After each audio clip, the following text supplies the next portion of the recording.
Bienvenue dans ma cuisine la team, j'espère que vous avez passé un excellent week-end.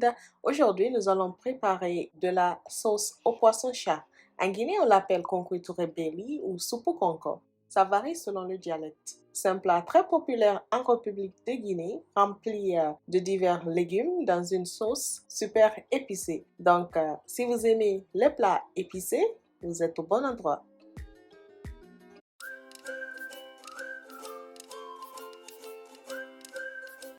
Tout d'abord, nous allons nous occuper du poisson. J'ai ici un poisson-chat entier coupé en morceaux. Par contre, assurez-vous de bien le nettoyer. J'ai utilisé du sel et du vinaigre. Je n'avais pas de citron, donc j'ai opté pour le vinaigre.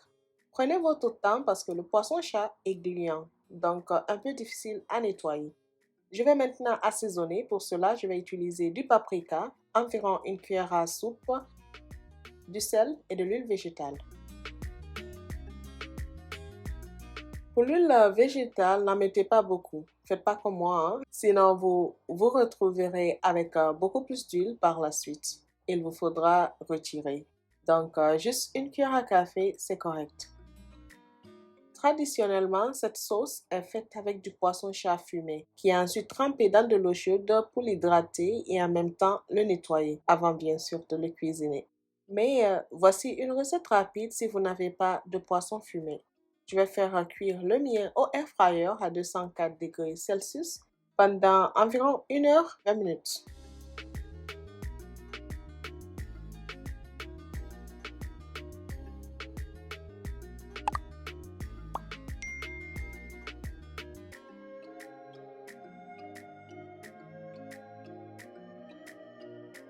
Pour les légumes, je vais utiliser un peu de tout, faites-vous plaisir. Nous avons là des aubergines, pommes de terre, carottes, manioc. Je vais aussi ajouter du courge plus tard. La liste complète des ingrédients sera dans la description de la vidéo comme d'habitude.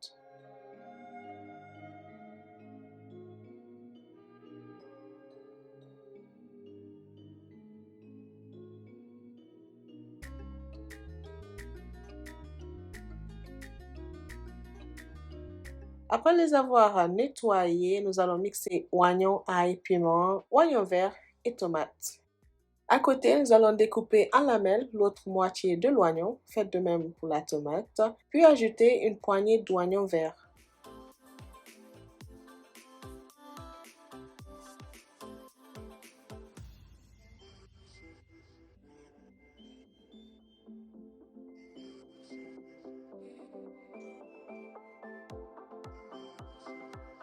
Pas mal, c'est trop chic. J'ai retourné les morceaux de poisson après 45 minutes de cuisson et ensuite j'ai retiré l'excès d'huile. Il y en avait assez. Passons maintenant à la sauce. Dans une grande marmite, chauffez environ une tasse et demie d'huile de palme.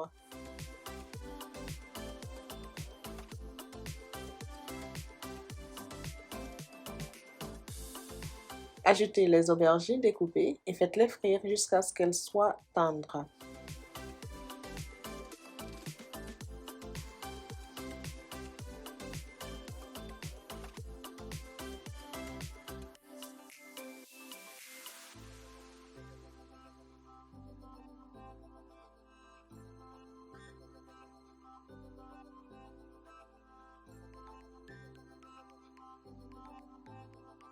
Maintenant, à l'aide de mon hachoir à viande, je vais les écraser rapidement. Vous pouvez utiliser votre mixeur si vous préférez. Je ne voulais pas que la mixture soit trop liquide, c'est pourquoi j'ai utilisé ce outil.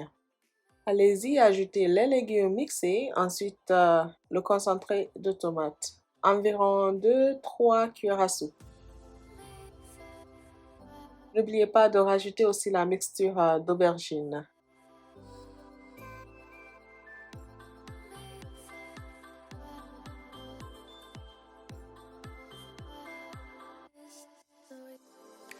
Pour les épices, on va faire simple. Poivre noir, poudre d'oignon, sel et cube d'assaisonnement.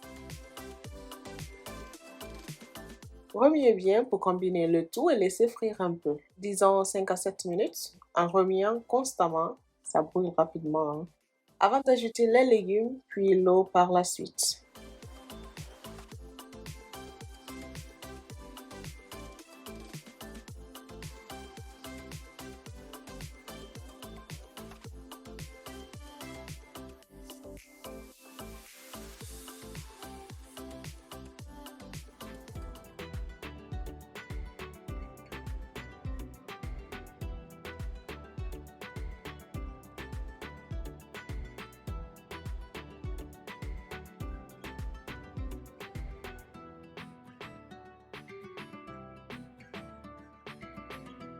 J'ai également ajouté quelques feuilles de laurier pour plus d'arôme. Réduisez le feu à moyen doux et laissez le tout cuire.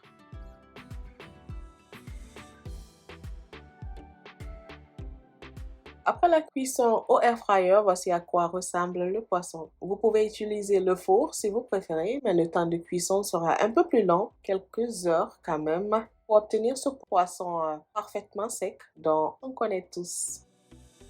Une fois que les légumes sont presque tendres, il est temps de tout combiner. Ajoutez délicatement les morceaux de poisson dans la sauce ainsi que le piment, les morceaux de courge aussi, si vous avez décidé d'en mettre. Si vous congélez deux courges, elle deviendra molle et super rapide à cuire. C'est pourquoi je l'ajoute à ce moment-là. Si vous avez du gombo entier, vous pouvez également rajouter en même temps. Remuez doucement en vous assurant que les morceaux de poisson soient bien enrobés de cette délicieuse sauce ainsi que les légumes que nous venons d'ajouter. Laissez la sauce mijoter pendant encore 15 minutes à feu doux. Ça se marie bien avec du riz étivé. Comme vous pouvez le voir, c'était super facile à préparer. Et je peux vous dire que le goût était incroyable, mais vraiment. Les piments étaient super épicés et en même temps savoureux. Vous savez, cette saveur unique qu'on retrouve seulement sur ce genre de piment-là. Merci beaucoup d'avoir regardé la vidéo d'aujourd'hui. Si vous avez aimé cette recette, n'oubliez pas de liker, commenter, partager avec vos proches et abonnez-vous aussi pour plus de délices. Bon, moi je vous dis à la prochaine. Prenez soin de vous.